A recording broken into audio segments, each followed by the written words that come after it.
Olá, vou agora apresentar uma prova da desigualdade de Ruel. Vamos supor que estamos com uma variedade compacta e, portanto, vamos supor que ela está mergulhada num certo Rn, okay? E tomemos uma vizinhança especial de uma variedade que existe sempre para todas as variedades mergulhadas em Rn, que é uma vizinhança tubular. Okay? Isso significa que nós podemos achar uma transformação suave que vai da vizinhança no seu interior, que coincide com a nossa F inicial na M, na nossa variedade, okay? E de tal forma que o ortogonal, digamos, a imagem do tangente ortogonal é o ortogonal do tangente em cada ponto.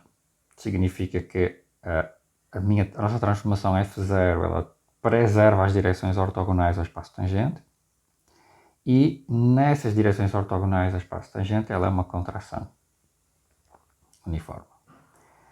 Okay? Bom, observo que isto é uma suposição que pode ser feita sem perda de generalidade, é sempre possível construir. Okay?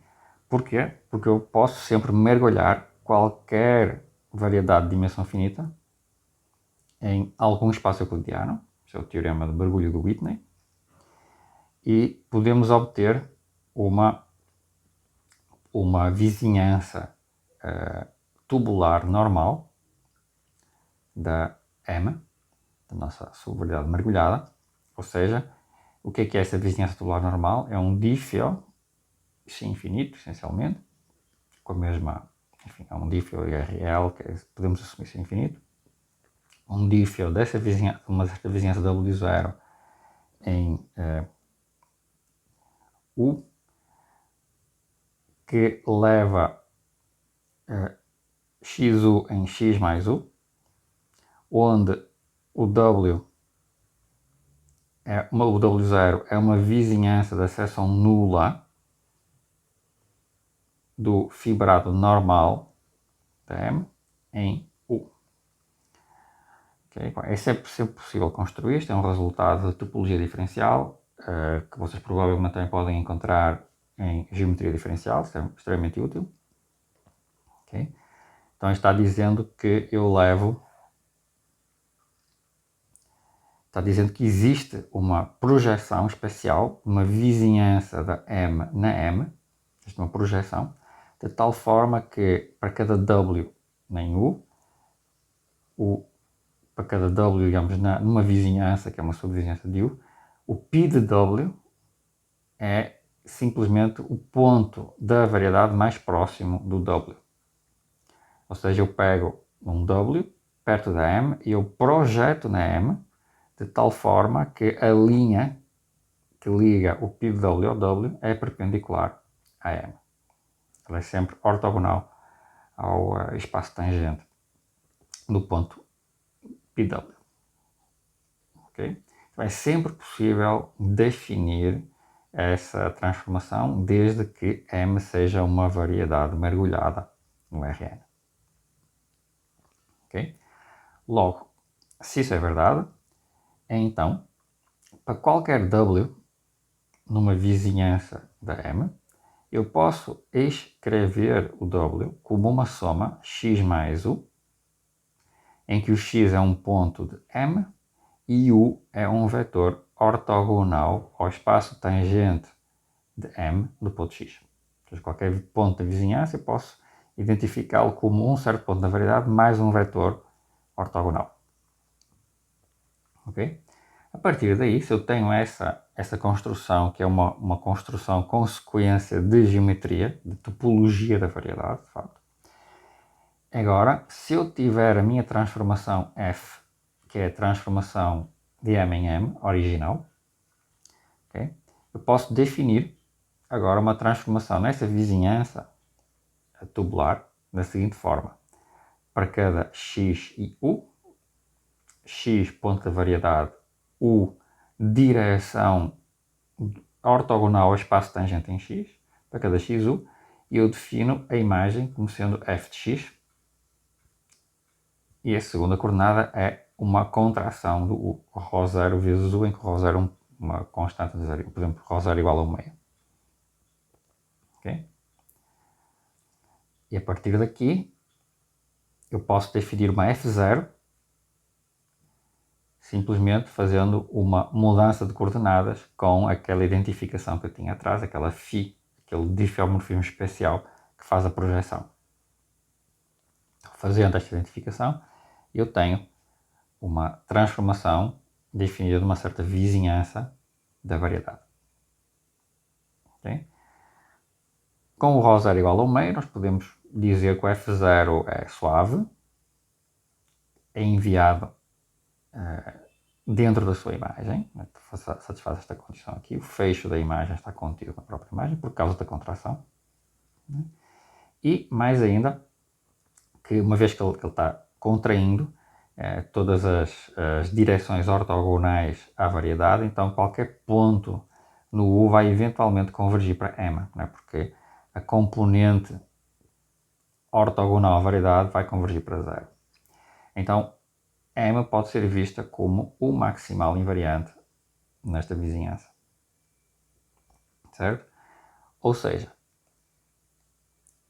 desta forma, qualquer sistema dinâmico numa variedade compacta pode ser reescrito como, né, um sistema dinâmico de um atrator topológico para uma transformação suave. Okay? Então, qualquer dinâmica que vocês tenham numa variedade compacta, vocês podem enxergá-la como uma dinâmica de um certo atrator topológico em RK, num Rn, espaço euclidiano. Okay? Porque eu posso repetir, posso fazer esta construção.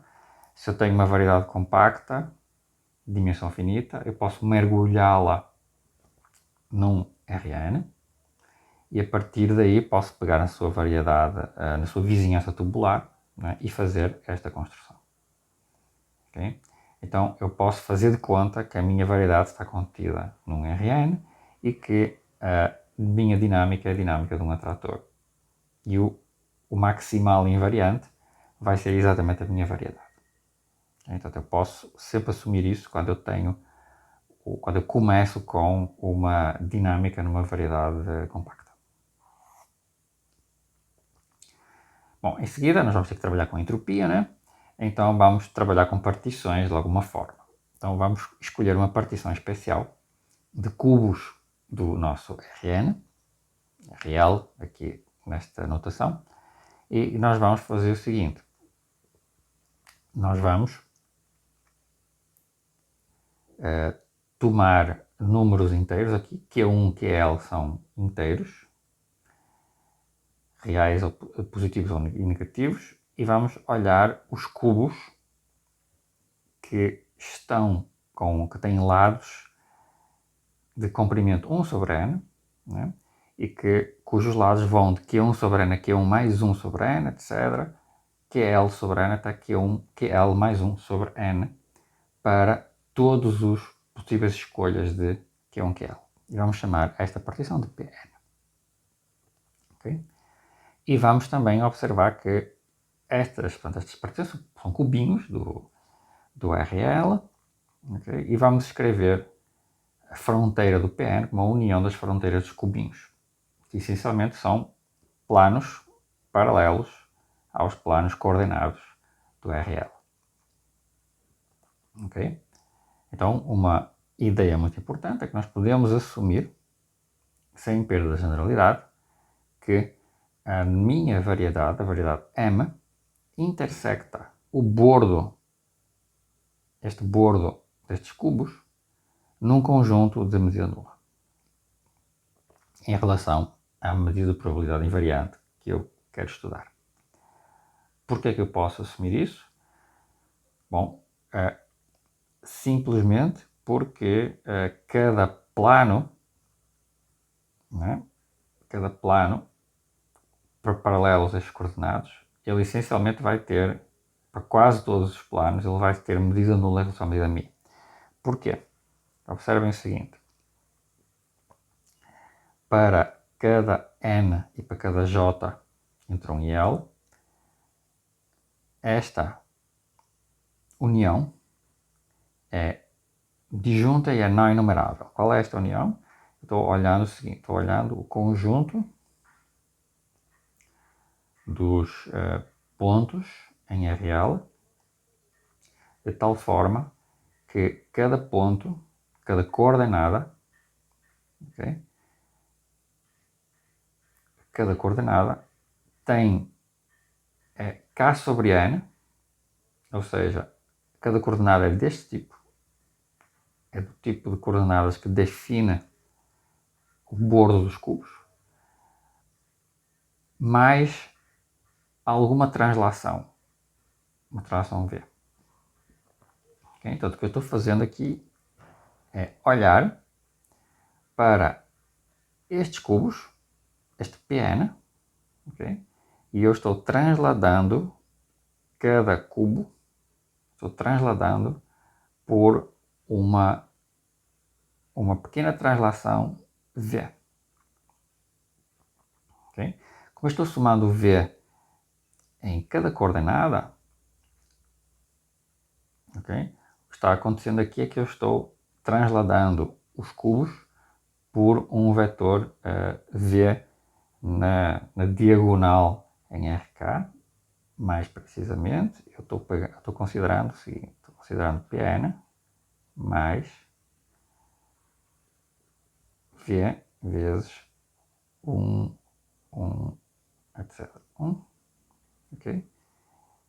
Eu estou pegando para todos estes V's, né? Estou unindo todo mundo, eles são todos disjuntos, para V diferente, né? Se os V's estão entre 0 e 1 sobre N, todos eles são disjuntos, porque o tamanho dos lados dos cubos é 1 sobre N. Então, enquanto que o V esteja entre 0 e 1 sobre N, tudo isto é disjunto, eu estou olhando a união disjunta de tudo isto. A união disjunta de tudo isto. Isto é a mesma coisa que está escrito em baixo. E claro, a união disjunta de tudo isto dá o espaço inteiro. A união disto tudo dá RL. Okay? Porque eu estou fazendo todas as translações possíveis dos meus cubinhos, né? De 0 até 1 sobre N, e eles têm lado 1 sobre N, então eu vou cobrir todo o RL, se eu unir, né? E aqui o que eu fiz foi intersectar estes pedacinhos, aqui aparece esta interseção, né? É intersetado aqui com isto, portanto isto vai cobrir toda a M, né? Qualquer subconjunto de Rn que eu colocasse aqui no lugar da M, eu cobriria. Okay? Agora reparem, como a μ é uma medida finita, e isto é uma união disjunta não enumerável, okay?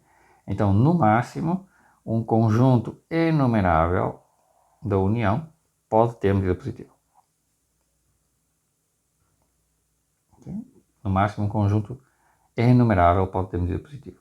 Nós já vimos este argumento em teoria ergódica. Tá? Então no máximo um conjunto enumerável tem medida positiva. Logo eu posso escolher um dos V's desse conjunto enumerável. Aliás, ao contrário, eu escolho um V que não esteja nesse conjunto enumerável, que vai existir com certeza, né? Porque este conjunto aqui é não enumerável. Então, eu tomo um V que não está no conjunto enumerável de interseção com medida positiva, então eu garanto que todos eles têm medida 0 para a medida μ. Portanto, eu garanto uma certa translação que me dá a medida 0. Ok? Então eu posso achar, né, um certo vetor de tal forma que a medida M intersetada com o transladado daquela partição tem interseção com o bordo de medida nula. Okay? E mais ainda, eu posso escolher um negócio desses que funciona para todo o N. Em vez de ser só para um certo 1 sobre N, eu posso fazer para todo 1 sobre N. Porquê? Porque o conjunto de pontos cuja interseção não tem medida nula é enumerável. O conjunto dos V's, né, não tem medida nula, é enumerável. para cada n. Então, se eu unir esse conjunto para todos os n's possíveis, eu vou obter ainda um conjunto enumerável. Mas o conjunto de todos os possíveis transladados em real é não enumerável, portanto eu posso encontrar um V de tal forma que esta interseção seja zero para todo n. Okay?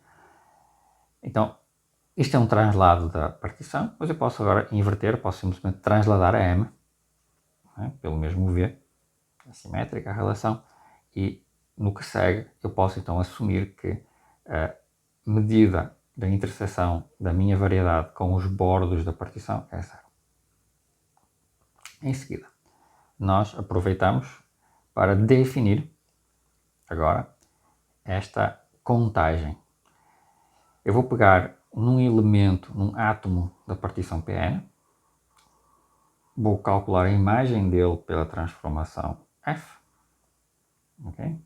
E vou contar quantos átomos da partição ele intersecta. Então esta Vnx é simplesmente uma contagem. Quantos átomos são intersectados, quantos átomos da partição Pn são intersectados por um dado átomo, pela imagem de um dado átomo da partição Pn. Okay? A imagem do átomo contém X, intersecta quantos átomos da partição Pn? Intersecta Vnx átomos. Em seguida, para cada X, eu faço o n ir para infinito e tomo o lim sup deste número. Okay? A quantidade de átomos assintótica, né, que são intersectados pelas imagens dos átomos da partição Pn, quando faço o n ir para infinito, ou seja, quando eu faço os átomos da partição Pn muito, muito, muito pequenos. Okay? Tá, e eu assumo aqui que o x, né, o x não está no bordo de nenhuma das partições Pn, porque senão eu não tenho isto bem definido, né? Não tenho o Pn de x aqui bem definido. Mas eu posso supor que isto vale, já sei que isto vale QTP. Okay? Então, quem é o Vn? O Vn, essencialmente, ele mede a expansão de F de forma aproximada. Okay?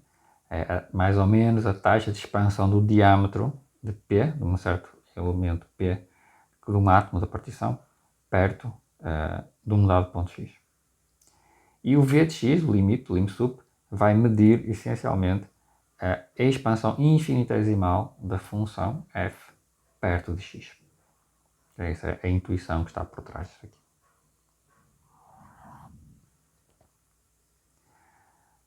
Esta taxa de expansão assintótica vai estar relacionada com a derivada da transformação. Então, este lema prova que nós podemos encontrar uma cota superior para a V de x, okay? Simplesmente olhando como a derivada expande os cubos da partição P1, a partição de cubos do lado 1. Okay? Então, o que nós fazemos? Tomamos um cubo de lado 2 centrado na origem, portanto, vamos de menos 1 até 1 elevado a L, e para cada x que não esteja no bordo de nenhuma dessas partições, o V de x é limitado por cima pelo supremo do número de átomos, do número de cubos do lado 1, intersectados pela imagem do Q, pela derivada de x, okay? Derivada em x, para qualquer translado do dfx por um certo vetor de real. Eu tomo todos os translados possíveis, vejo o número máximo, né, o número máximo de interseções com cubos do lado 1 de todos os transladados da imagem do cubo Q. E isso é uma cota para o V de x. Isso é o que o lema fala. Okay? Para provar o lema, fixamos um x nas condições anteriores e vamos fazer aqui uma função. Vamos usar esta função que vai funcionar como um zoom, né? E vamos considerar Fn como sendo uma composição da f com esta função aqui, a sua inversa, que vai funcionar como uma amplificação, um zoom da f perto de x. Para estudar esta Fn, nós vamos fazer o seguinte, nós vamos escrever a f perto de x usando o fato que ela é uma transformação C1 e vamos usar, né, a definição de derivada de análise. Então o fw vai ser igual a f de x mais a derivada em x vezes w menos x mais um resto que vai para zero quando w menos x vai para zero. E usando estas expressões, né, uma vez que o Fn menos 1 é dado deste jeito, substituindo pela derivada, o Fn de x vai ser n vezes, vai ser o φ menos 1 de n, composto com f, composto com φn, portanto, eu vou escrevê-lo com esta expressão aqui, utilizando a expressão da derivada, usando a derivada, e, portanto, eu posso agora fazer alguns cancelamentos e agrupamentos. Então, o que eu vou fazer é juntar este pedaço aqui em uma função, vai chamar Qn de x, Qn de y, este pedaço, e o f de x menos o x vai ser o alfa n. Então vou escrever isto como n vezes este pedaço aqui, que vai cancelar este n, portanto fica um dfx em y, mais este restinho, que envolve o resto dado pela expressão da derivada, aplicado nesta função, mais o alfa n, que é simplesmente o f de x menos x. Ok? Então está aqui as expressões explícitas do que é que nós temos. E nós vamos tomar agora o n grande, vamos fazer com n para infinito, e vamos mostrar que o Qn vai para zero uniformemente em compactos. Ok? Então para isso a gente toma uma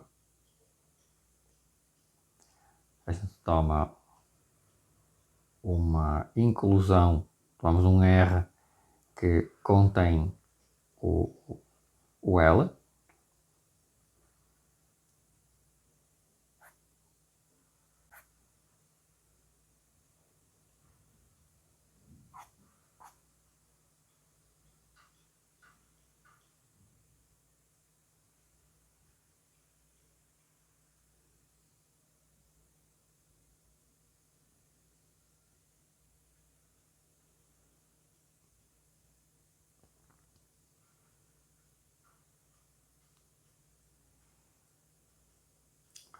nós vamos assumir que a M está contida numa certa bola de Rn, temos uma variedade compacta, e portanto,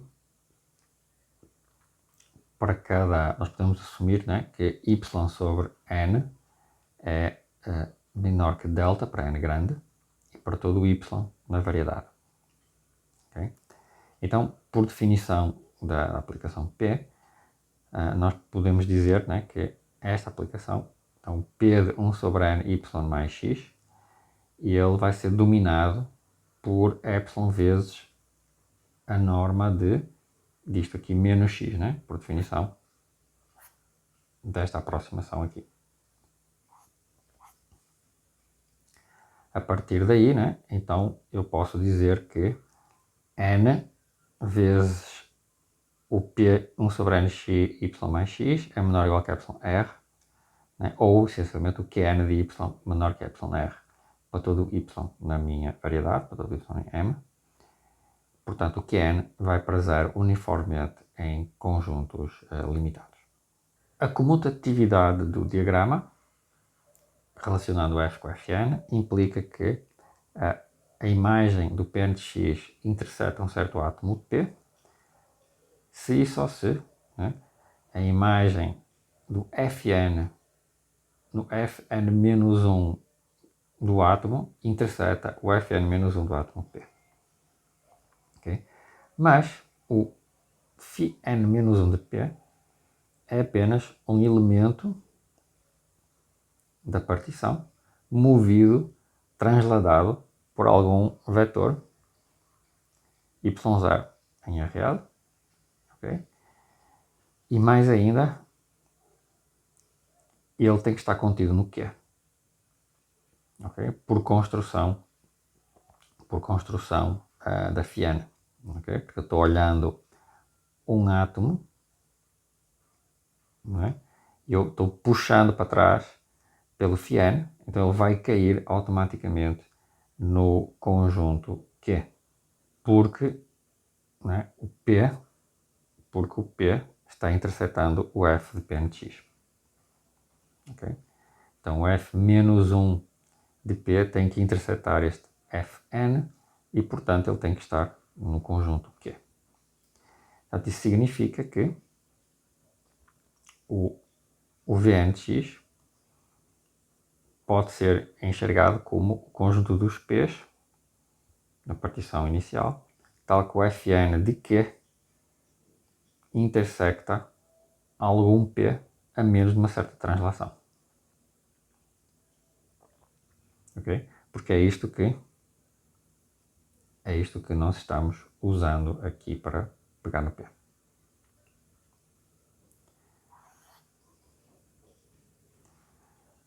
Pela relação entre o alfa-n e o Fn, vem que o alfa-n depende apenas do x, né? E, portanto, esta expressão que a gente tem para o f, para o Fn de x, né? Eu substituí aqui esta expressão, né?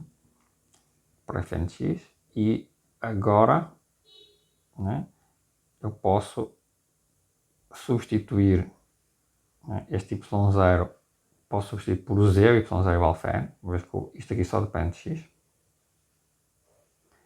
Isto é menor ou igual que isto. Eu considero aqui todas as possíveis translações desta condição. E isto aqui, né, eu posso escrever como dfq mais qn de q.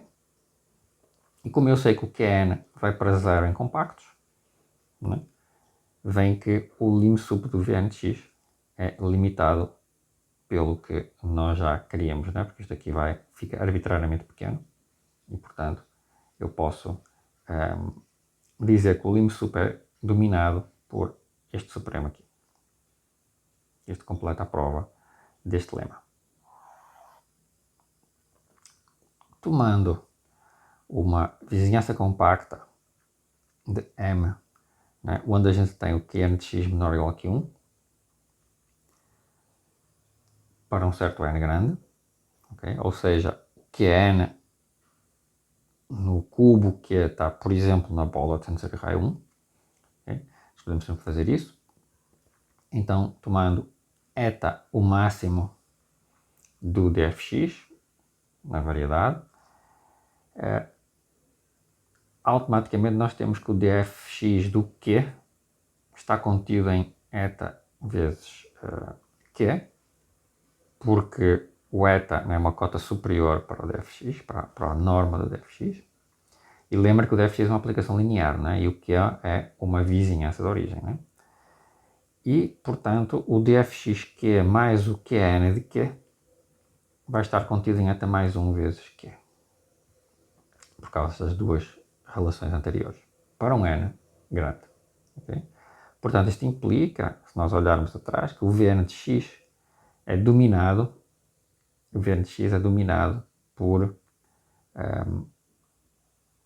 por esta expressão, que isto é o quê? Isto é a quantidade de cubos de lado 1, né, que são necessários para cobrir um cubo de lado 2 eta mais 1. Então é 2 eta mais 1 elevado a L, porque estou em dimensão L. Okay?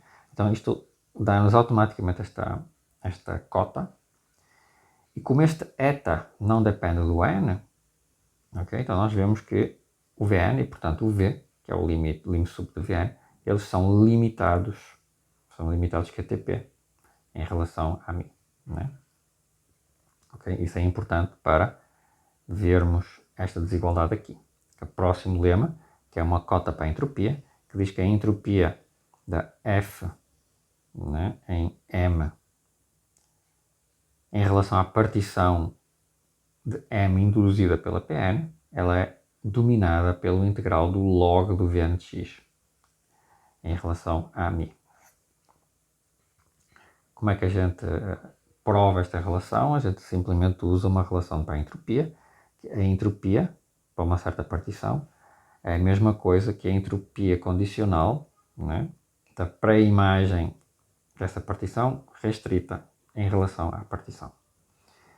E traduzindo isto pela definição da entropia condicional de uma partição em relação à outra, nós temos esta expressão, okay, em que o A é um elemento da partição e o P, né, é outro elemento da partição. E usamos agora as definições, ou seja, observamos que nós podemos traduzir estas intersecções, né, por esta cota. O μA vem daqui e isto aqui é simplesmente uma cota, isto aqui é uma entropia, né? E a entropia é sempre inferior ao logaritmo do número de elementos da partição. Portanto, eu olho o logaritmo do número de membros da partição, é o logaritmo da quantidade de P's cuja pré-imagem interseta algum A para elementos da partição A, né? E P elementos da partição P. Okay? Então, isto aqui é dominado, com este sinal menos incluído, isto é dominado pelo logaritmo do número de termos não nulos que tenho aqui. Ok? Por sua vez, esta condição, né, como eu estou trabalhando com a pré-imagem, é equivalente a trabalhar com a imagem. F menos 1 de P interseta A, se só se P interseta FA. De facto, ou seja, este implica este, atenção, este implica este, por isso tem aqui a menor ou igual. E isto é exatamente o integral do logaritmo em relação a μ, porque este Vn de x ele é constante em cada elemento da partição. Okay? Então o Vn de x é exatamente esta expressão aqui. Isto é a medida de cada elemento da partição. Ou seja, este é o integral do log do Vn em relação a μ. Okay? Isto completa a prova do lema. Bom, e agora observemos que quando eu faço o sup de todas estas partições, ou seja, a interseção, né, das partições, eu obtenho o quê? Eu estou pegando os cubos de lado 1 sobre j e fazendo o j para infinito intersetando tudo. O que eu estou obtendo é a sigma álgebra completa. A partição, portanto, isto aqui vai-me dar uma partição infinita, essencialmente, né? E isto vai gerar, de fato, a sigma álgebra de Borel, módulo conjuntos de medida nula, né? Porque o diâmetro destes PNs vai para zero. E, portanto, como isto vai ser, né, um gerador da sigma álgebra de Borel,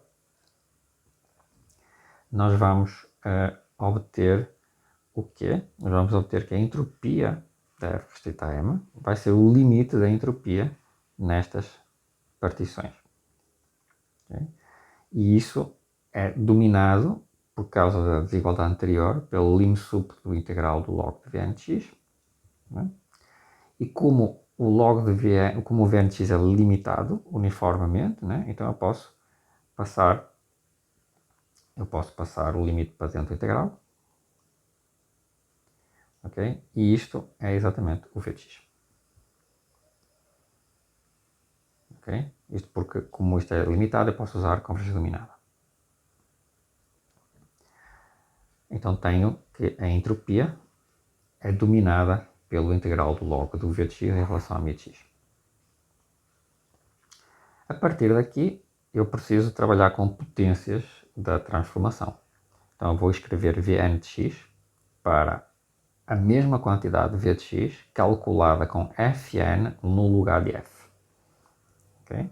Então, pelos mesmos argumentos anteriores, eu tenho que a entropia da f é 1 sobre n da entropia da Fn, e isto é 1 sobre n do log de Vn de x de μx. Okay? 1 sobre n é introduzido aqui para obter a entropia original, né? E a entropia da Fn vai ser menor ou igual que o integral do log do Vn, né? Por causa da construção e pela mesma prova anterior. Isto vale para qualquer n. Então, se eu tomar o lim_sup, o que é que eu vou obter? Bom, isto aqui não se mexe, é a entropia. Eu tenho o lim_sup desta integral, que vai ser menor ou igual que o integral do lim_sup também. Porquê? Porque isto é limitado, ou seja, 1 sobre n log do Vn de x, né, é 1 sobre n log desta cota. Isto, o L é constante, o n vai para infinito, mas esses dois vão compensar. Portanto, isto é limitado quando o n vai para infinito. Okay? E este eta, lembrem, o eta era uma cota para a derivada da f, para a norma da derivada da f em todos os pontos da M, e, portanto, trabalhando com Fn, eta elevado a n é a cota da derivada da Fn para todos os pontos da M. Okay, então, pelo teorema da convergência dominada, eu posso provar esta desigualdade. E, portanto, isto dá uma relação entre a entropia e uma medida da expansão, da taxa de expansão de F. Okay? Agora precisamos de relacionar tudo isto com os expoentes de Lyapunov. Okay? Então, nós precisamos de fazer o seguinte, é provar que o lim_sup de 1 sobre n log de Vn de x é menor ou igual que a soma dos expoentes de Lyapunov positivos com multiplicidades. Okay? Feito isto, está provado, né? Porque eu introduzo a soma dos expoentes de Lyapunov aqui e obtenho a desigualdade de Ruehl. Como é que nós obtemos isto? Bom, precisamos de um pequeno lema. Nós vamos ver. Temos um paralelogramo. Um paralelogramo com lados A1 a L, né? De comprimento A1 a L e com direções V1, etc, VL. Okay? Portanto, é este conjunto aqui. Um conjunto que está centrado em X, okay? SX, e eu tenho aqui um paralelogramo de lados VI, né? E eles têm comprimento AI. Tá? Eu faço aqui todas as combinações lineares com coeficientes entre 0 e 1. Ou seja, são combinações lineares convexas, essencialmente. Seja, agora, esta função φ de A1 a L como o maior número de cubos de lado 1 intersectados por este paralelogramo, okay? Quando eu vario o x, quando eu vario o centro do paralelogramo em toda a rede. Okay? É o maior número de cubos de lado 1 que um paralelogramo de lados A1 a L pode intersectar. Okay?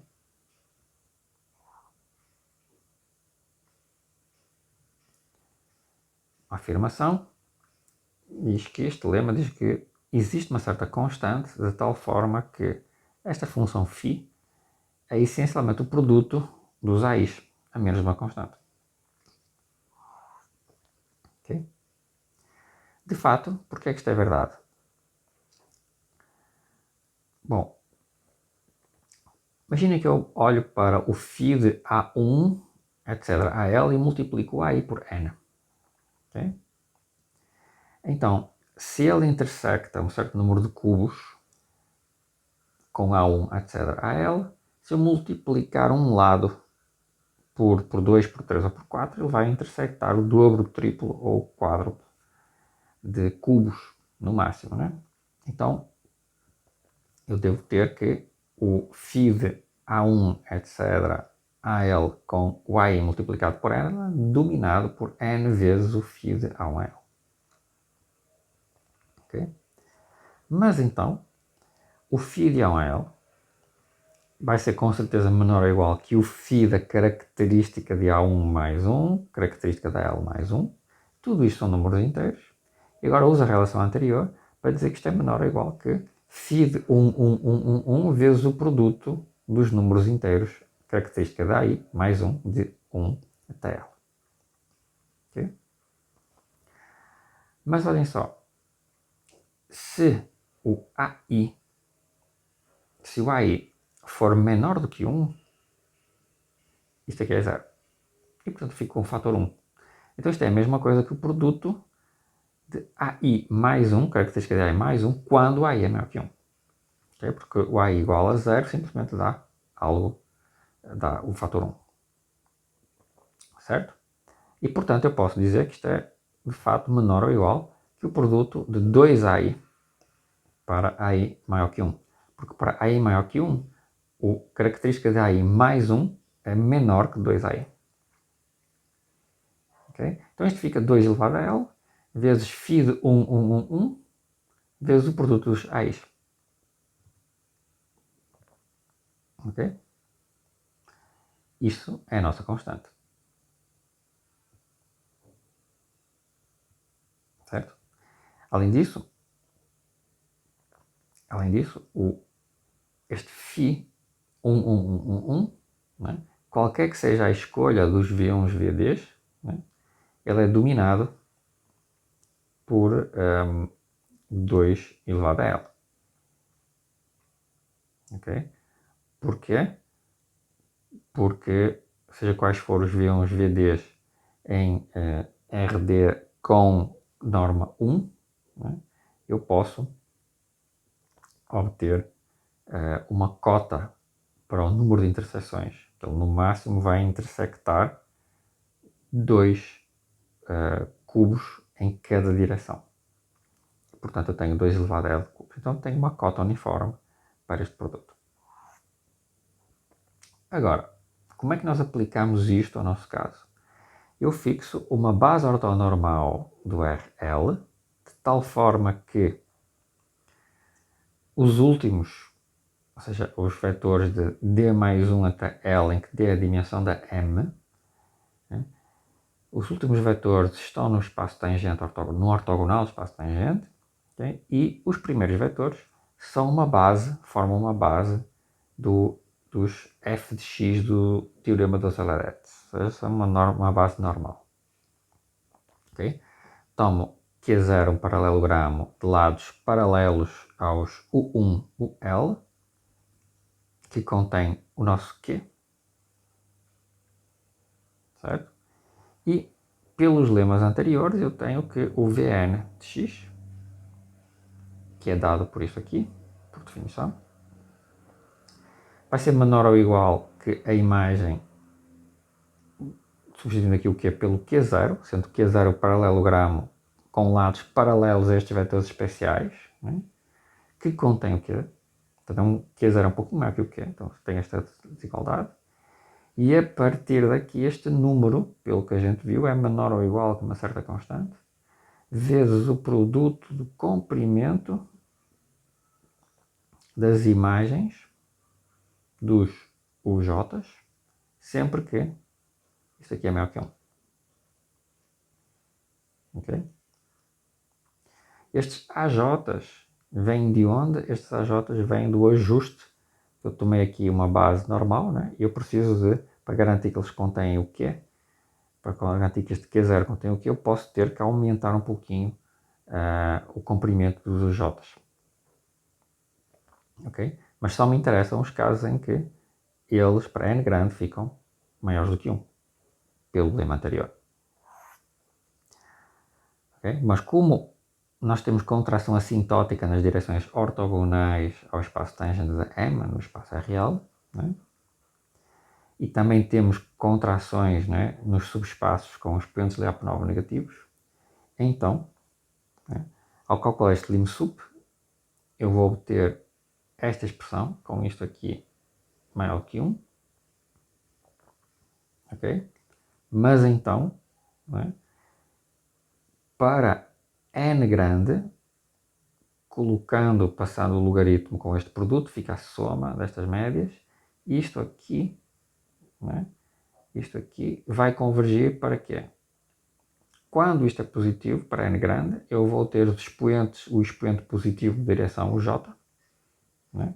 Vai aparecer o expoente de direção UJ, e quando eu tiver um n grande, as direções onde acho que os J são contrativos, correspondendo a expoentes negativos da F ou às direções ortogonais ao espaço tangente da M, isto aqui, né, esta condição aqui garante que estas direções não vão aparecer nesta soma.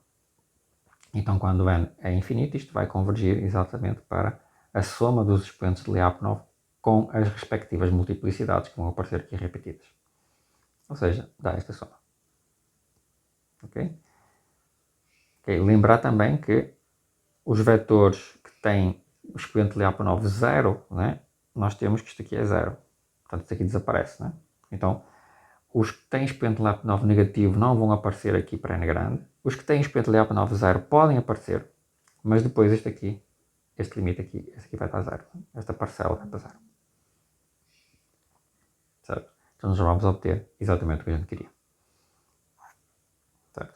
Ou seja, juntamente com esta relação, esta identidade que a gente tinha aqui, esta relação, conclui, substituindo agora este limite por aquela soma, conclui esta prova, né? Prova de que se eu tiver uma medida de probabilidade invariante para uma transformação C1 de uma variedade compacta, nós temos que a entropia é limitada pelo integral da soma dos expoentes Lyapunov positivos.